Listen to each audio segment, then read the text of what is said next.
Yo, this is my POI 8 entry and my imaginary opponent is si Harlem. Let's go. Harlem, kilala bilang isang veterano lang sa liga. May battle pa rin kahit mga verso niya di mabisa. Isang dekada ka na sa liga, ngunit nanatili ka mahina. Binibigyan ka lang ng battle bilang respeto sa iyo ni Enigma.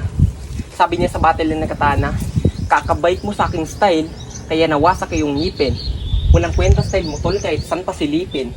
Ang lakas-lakas mga angkin, 20-year-old self niya daw yun par. Gago kung may naman siya sa'yo, yun yung pagiging bulol mo sa R. Kasi kung epektibo nga ang estilo mo, pataka kapag taka. Kakabuo pa lang ng ligang to, ay narito ka na. Ang bag mo sa eksena ay di makita ng dalawang mata. Dekada na sa liga ni hindi ka nagmarka. Mga paratang mo ayusin mo, at merong kabuluhan. Di yung estilo mo ang gamit niya, ikaw pinagmulan. Ni hindi ka nga dumikit sa kanya, partida baguhan. Sa madaling salita, ikaw ang katanang talunan.